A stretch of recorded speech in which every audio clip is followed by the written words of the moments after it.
Oh, the woes of using Grindr. I don't know if you guys know what that is, but it's like a gay dating site. I actually would consider it more of a hookup site.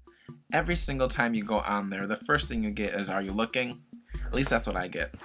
And I'm like, "No, I'm not looking," you know, like. But from Grindr, I met some really weird people. For example, I met this one guy, and you know, we hung out.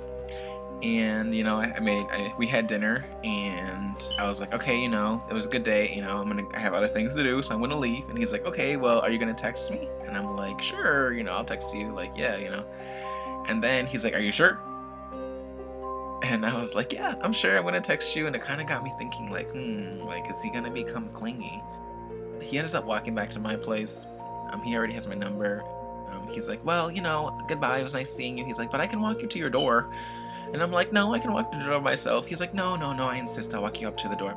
So, you know, you don't feel like I just left you. And I'm like, so you don't feel like you just left me, you're dropping me off right in front of my house. So he walks me up to the door, and he's like, okay, can I get a hug? And I'm like, sure, I'll give you a hug. So I lean in, give him a hug, and then he kind of just like stands there. I think that he was waiting for a kiss. But there was no way I was gonna give him a kiss. I only met him. This was the first day that I ever met him. Why would I want to give you a kiss on the first day that we started chatting? And then he's like, oh, well, you know, like, we're just gonna have fun, and then maybe you can come over to my place, and then like you can sleep over, well, and then we can make that appearance at the club. But can I get one more hug? And then I, you know, give him another hug. And then he tries to reach in for a kiss. He's like, he kind of leaves his hand like this, and I go. And that was it. I was like, okay, bye, I'll see you later. So then he leaves, and he texts me. He's like, oh my gosh, you know, you're so amazing, you know, I really like you. And this was the same day. He's like telling me how much he likes me, and like he can tell that I like him, and like he's so excited that we met.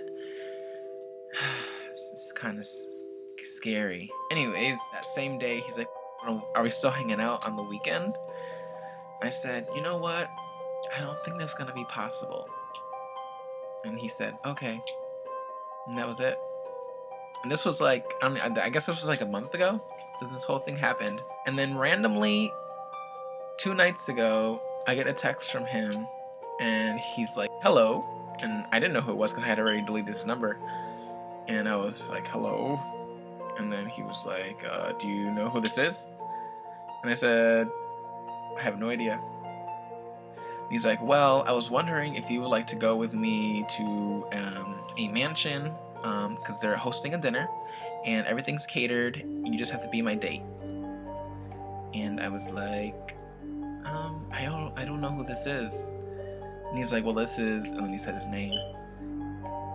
And I said, I'm not really interested, but thanks for the offer. And that was it. And I haven't heard from him since. And I'm hoping that I don't hear from him. It's kind of scary to have someone texting me 24/7 trying to figure out where I am. It's scary. That's all I have to say for today. Watch out for the creepers. Thank you.